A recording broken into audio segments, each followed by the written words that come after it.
Isang pinagpalang araw sa inyong lahat. Tayo po'y magninilay sa salita ng Diyos, ang pinagmumulan ng awa at tawa ng ating buhay, ang salitawa. Aminin na natin mga kapatid, mayroon tayong natural na takot sa sakit at kamatayan. Ayaw po natin magkasakit, ayaw po natin ng kamatayan. Sa ating ebanghelyo ngayon, tampok ang dalawang ito na kinakatakutan natin, ang sakit at kamatayan. Ang ebanghelyo po natin ngayon ay tinatawag na sandwich sa literary na style o inclusion ng mga Bible experts. Inclusion or sandwich kasi it is a story within a story. Yung unang kwento ay yung pag-imbita ni Jairus kay Jesus na pagilingin ng kanyang anak na babae, at sa kwento ng ito ay nagpagaling si Jesus ng isang babaeng nagdurugo for 12 years. At ano po ang lesson na makukuha natin sa kwentong ito? Unang-una sa lahat, ang kwentong ito ay tinuturuan tayo ng pag-asa. Pag-asa na kumapit kay Jesus sa mga realities na kinakatakutan natin sa buhay, ang kamatayan at ang sakit.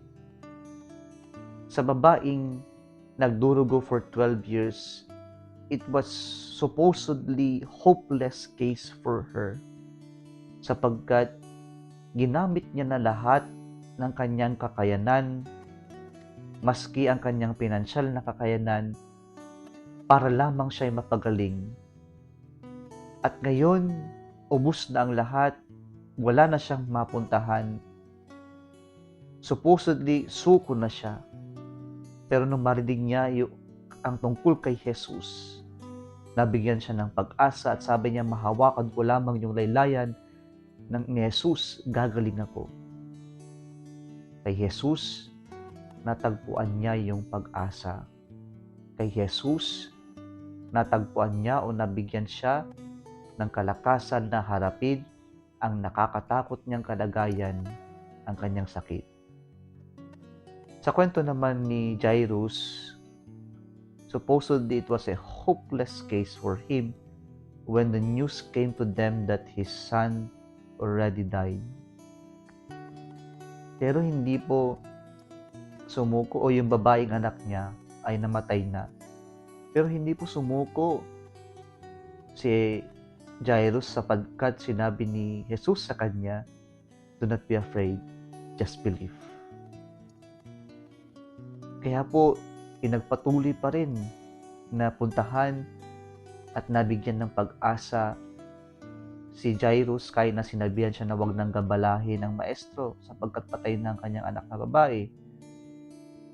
At kahit nung dumating sila, nagsisitangis na yung mga tao, sinabi ni Jesus, bakit kayo tumatangis? Hindi patay ang bata, natutulog lamang. Kay Jesus natagpuan ni Jairus ang pag-asa. Kay Jesus natagpuan ni Jairus ang lakas ng loob na manampalataya.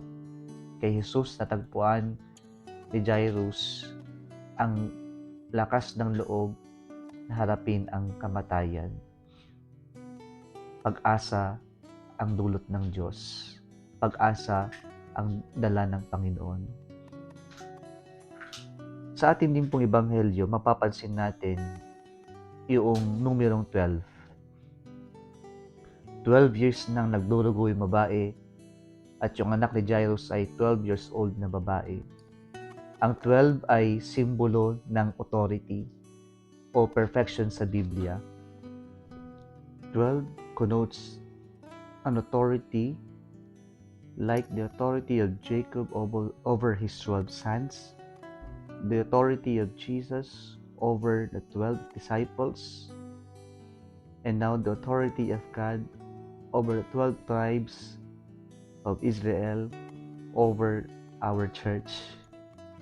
And in our gospel, we hear the healing of Jesus, of a woman suffering from hemorrhages for 12 years and the raising back to life